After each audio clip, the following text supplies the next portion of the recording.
My name is Liberty Nicholas. I'm the Director of College and Alumni Initiatives with Communities and Schools of South Central Texas. I've been working with CIS for about 18 years. The journey that got me to the place I am has been a long one. Texas State was a great move for me because I finally found something I was passionate about. So I started taking classes there, and once I got into my senior year, you do an internship, and my internship supervisor for the college told me, we have a placement for you. We want you to go out and interview.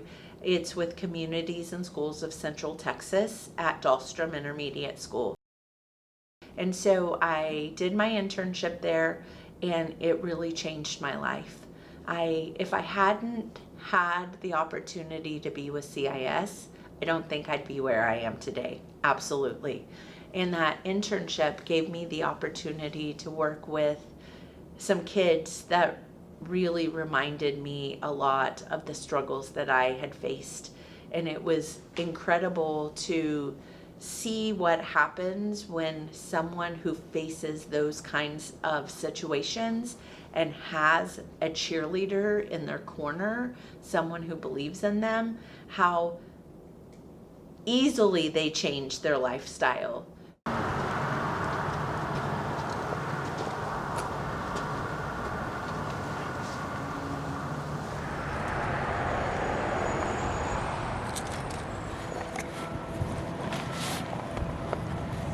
My name is CJ Castiana. I am a paramedic for the City of Converse Fire Department. My grandmother was sick. She was a kidney dialysis patient, so I was like the one that got voluntold to go with her to all her dialysis appointments, all of her radiology appointments, doctor's appointments. And so I got exposed to medicine at a very early age. The summer after she passed, I was able to start volunteering. And within the first 30 minutes of me volunteering, I saw my first cardiac arrest, and I was hooked. My sophomore year, I was involved with the wrong crowd. I was hanging out with a lot of my older cousins, which they were involved with gang affiliations, drugs. I was skipping school. I really wasn't attending classes. My grades were horrible. One day, I got pulled out of class by a police officer, and they searched me, and they found that I had controlled substance on my possession.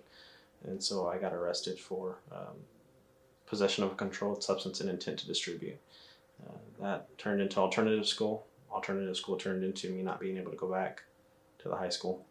And so I had to move high schools. My family wanted to move me due to the fact what I was exposed to at this other high school. And my new high school was Clemens High School, which is where I got introduced to communities and schools. I had lost my grandmother that summer. My grandmother basically raised me and my younger brother. And, you know, the loss of her really impacted me a lot, and I really didn't want to be in school. I told the principal at my new high school that I wasn't going to come to school. I was having a hard time dealing with it, and that's when she introduced me to communities and schools. Then I met Liberty Nicholas, which she's the coordinator for Project Success and Alumni Readiness.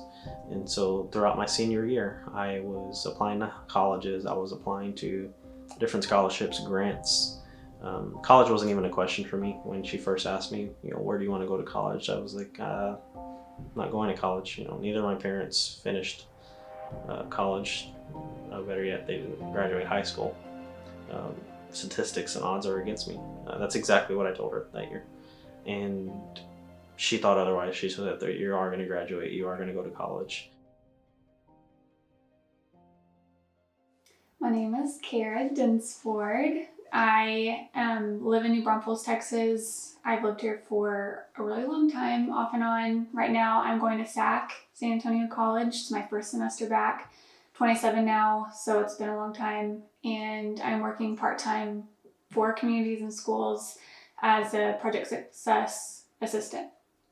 So Miss Liberty was our site coordinator at New Braunfels High School alongside Amy Victoria. So I think I'm more so, it's kind of like my role right now whenever I go in, like there's this main counselor at the high school and then a project success leader comes in and helps you get ready for college. So it was Amy Victoria who was there, who I really got to know, and then Liberty kind of stepped in And she and I built that relationship because there were lots of things that I didn't know about college and what to do. So that's why I'm at Liberty. My freshman year, my mom and I's relationship was very, very close knit. My mom was my best friend. She was my person.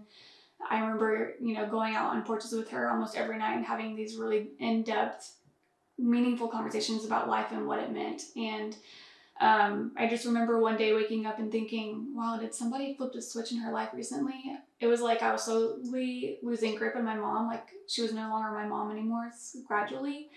And so my mom and my dad had been separated. My mom started going off the deep end and getting involved in drugs, and she ended up losing her job. And that's slowly but surely like how we got evicted from our house. She was no longer paying bills.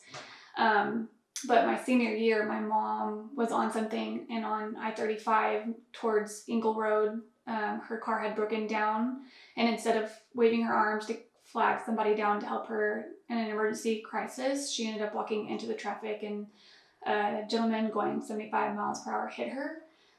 She was care flighted to University Hospital, and doctors pretty much said that she wasn't going to make it. I think the hardest part was really trying to be a kid and an adult at the same time. It was definitely like that. Where do I stand, or what's my balance in this? I was afraid like I would really have to provide for my family. It was me and my sister Aubrey at the time. Whenever a child is hurting, which I was, I really needed that rock and that solid foundation. And to me, that's who Liberty was. So that's what she means to me now and forever. She's that rock that I need. When I was a little girl, I grew up in a home where there was a lot of trauma. I had a very abusive father who really created trauma, not only for myself and my brother, but also for our mother. The trauma that she had dealt with from being a child to then marrying my father, who was a very physically abusive person, really changed who she was as she became older. So as I progressed through the years of my life, my mom became more abusive and verbally abusive as she got older. As I got into my older teenage years, around 16, I started to become much more at risk.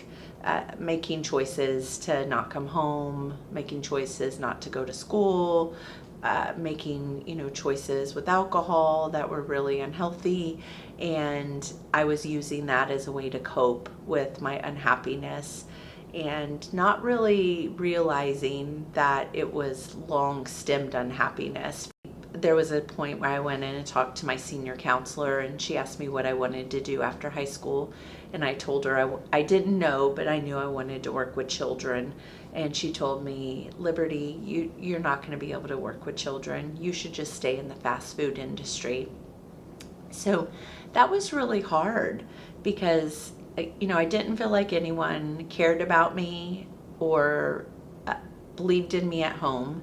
I was in school, and here's my counselor who didn't believe in me. I had no teachers that cared that I wasn't coming to school, so I wasn't on anybody's radar. So it was just really easy to not go to school and not feel like I belonged there. I went to all the parties on graduation night. I didn't go to graduation, but I did go to the parties, and I can remember sitting in a circle at my best friend's house and everyone talking about where they were going after high school.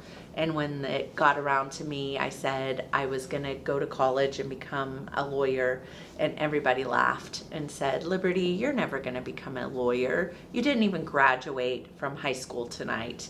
You're not going to be able to do anything. And that, a couple of things happened there. It lit a fire within me, and I knew that there wasn't anyone that could determine my future but myself. It didn't matter what my school thought. It didn't matter what my family thought. It didn't matter what my mom thought. And it didn't matter what these people who were sitting there in this circle thought. That the only person that could decide if I would be successful in life would be me. So we were on a camping trip. I think it was either my first or second leadership camping trip. And we were doing a curriculum called the 7 Decisions. And with that curriculum, there's a decision called the buck stops here. I didn't pay attention the first time it was said. I kind of just blew it off. And it wasn't until she saw me doing something and she came up to me and talked to me and says, what are you doing? Your buck stops here. Basically all in, face to face, they were all, calling me out. And that's when, I opened up to her about everything that I was dealing with personally at that time. And the words that she told me that day were, you can't learn to forgive others until you learn to forgive yourself. The phrase, the buck stops here, it's really relatable to me because I think back then I kind of used my mom and my life circumstance as kind of like a crutch or a reason to being who I was. It was kind of like my crutch to not change or hey, I have these problems, but it's because of what I went through. And it wasn't oh, you're right, I did have those problems, let me try to make it better. And during one camping trip, she was just here, the buck stops here.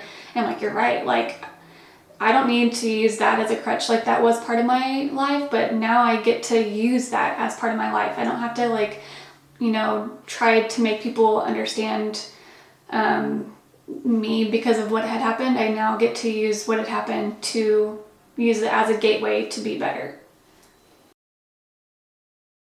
I don't think she realizes how much she impacts us, impacts me. Like I said, it's like a butterfly effect. She's impacted my life. I now have impacted my little brother's life, my mom and dad. I've changed our whole family dynamic at home, all because of Liberty. So on paper, I shouldn't be here today. I shouldn't be a social worker. I shouldn't be a mom and have been married for 22 years. On paper, I should have been a high school dropout. I grew up in trauma.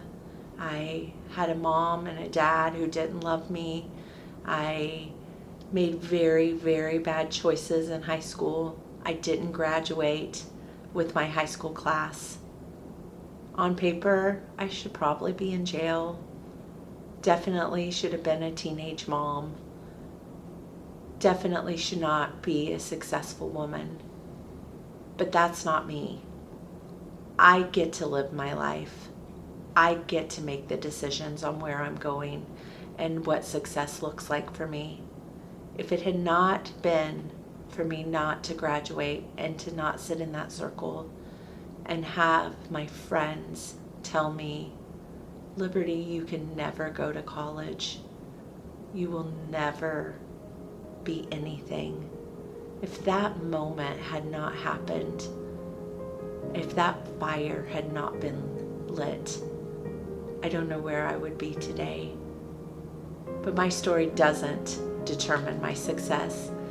My story did determine where I was going in a positive way, not a negative way. I've been able to look on my life and see that if all those different things had not happened, those things that say I should just be a statistic, if those things had not happened, I would never have been able to start my life and do the things that I am doing. It is why I am so passionate about working with at-risk young people who do not see that a future is in their grasps, who do not see that there's something bigger and better than what is currently at their home. Because I'm living proof it can be done. I'm living proof that you can come from the ruins and create a better day for yourself. I'm living proof that your family system does not determine what your family will look like after you get out of that home. I'm living proof that you can not graduate from high school and you can still go on and get a master's degree. I'm living proof that you don't have to destroy yourself because your life was destroyed. I'm living proof that there is a better tomorrow.